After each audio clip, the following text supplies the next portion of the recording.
Hey guys, welcome to Mystery Diagnosis. For subscribing. Becomes alarmed by a strange lump on his tailbone.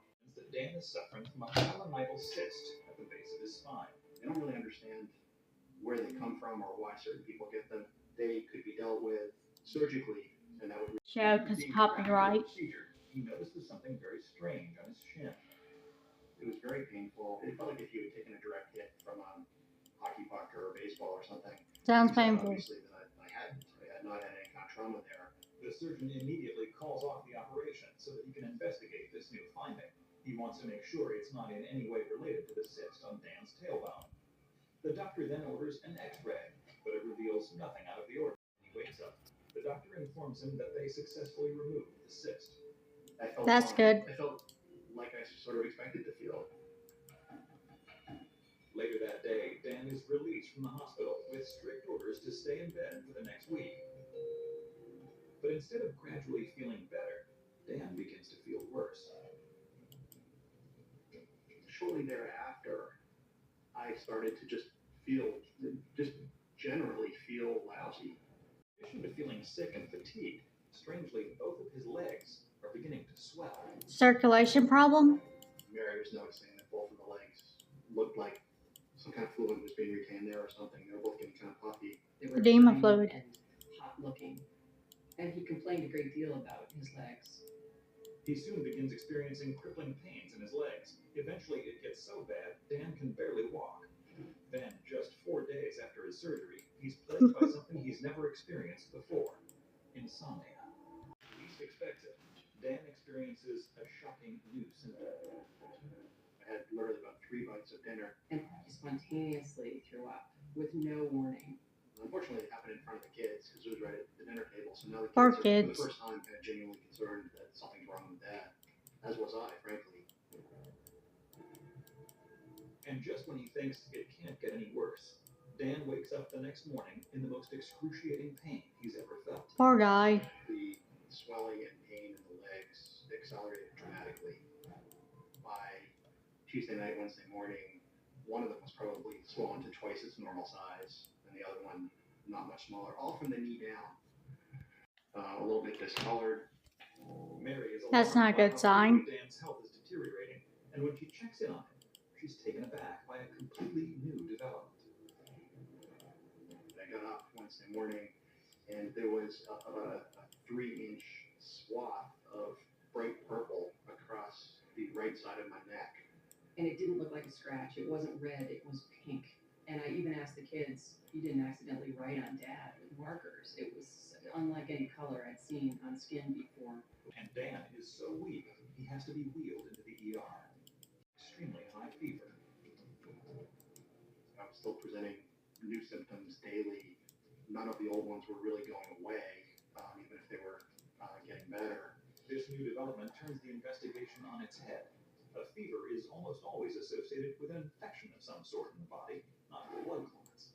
Immediately, the medical team shifts gears, working to treat the fever, while simultaneously trying to identify what could be causing his temperature to spike to 102 degrees. Hours later, Dan's fever isn't responding to the antibiotics. In fact, his temperature has skyrocketed to 103 degrees. If it stays this high for a prolonged period, Dan could suffer from permanent brain damage. Or, in the worst-case scenario, the new hospital, a terrifying new symptom emerges. For the first time ever, I started to notice some vision problems and certain shadow images, things that aren't really there. Something strange going on with my right eye. I think he was so frustrated, and to add another symptom, it was an incredulous feeling, like, what is going on? Within a couple hours of having first noticed it, by late morning, vision in my right eye was very blurry. I could only make out indistinct shapes in the room in my right eye. So just in the 2 hours since I first noticed it, it had degenerated badly. Dan is now terrified that he may be going blind. But the new doctors are more concerned about Dan's fever. Polyarteritis, nodosa. You know, close your left eye and tell me what you see. And I closed my left eye, and I couldn't see anything. One eye began getting blurry about 8 a.m.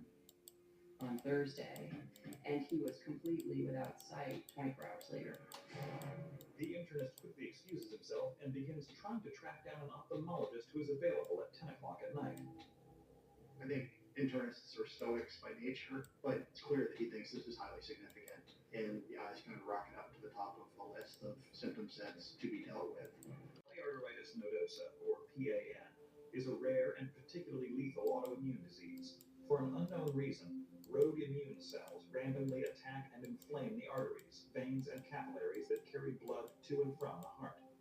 When these blood vessels become inflamed, blood flow slows down, cutting off the supply of oxygen to the surrounding tissues.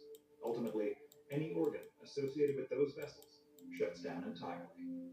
And what that is a kind of vasculitis where it's the arteries or your vascular system that your immune system starts recognizing as an invader and starts attacking. So in my case, it was the arteries to all various systems of the body that the immune system started trying to take down.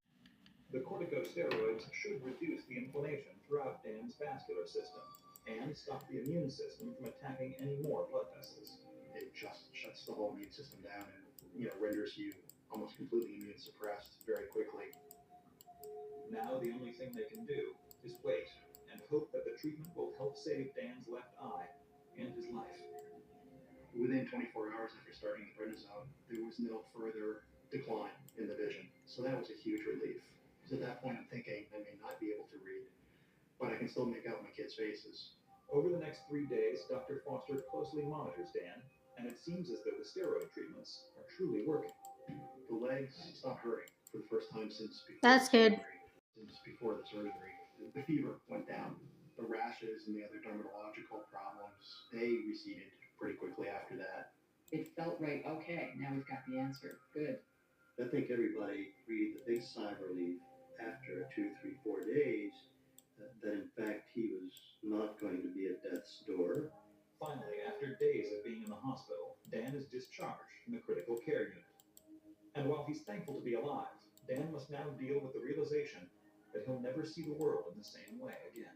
Well, the right eye, unfortunately, was irrevocably damaged from the arteritis, infarction of the retina, and he will never see again with that right eye. Dan is told there's a very slim chance that, over time, he may regain some sight in his left eye. And started reading, and was reading a movie review, and I remember I was about 3 or 4 paragraphs in when I actually brought myself up short and said, what am I doing? For the first time since it had all happened, I found I was actually able to read something. Today, 5 years after he was diagnosed, Dan can see quite clearly with his left eye. That's great. Time is now 2025, which is outstanding. I mean, that's just one line less than 2020. He can see and do everything he might possibly want to see and do with that one 2025 left eye. PAN rarely shows up in the eyes, or at least rarely goes after the eyes. I consider Dan cured. He's never had another problem since, and I don't think he ever will. To get this twice would be like getting hit by lightning twice. Today, Dan and Mary are back to their normal, hectic lives, juggling work and making more time than ever to spend with their 3 10-year-old children. Something like this makes you step back, makes you appreciate that you have 3 beautiful kids and you do get to watch them grow up.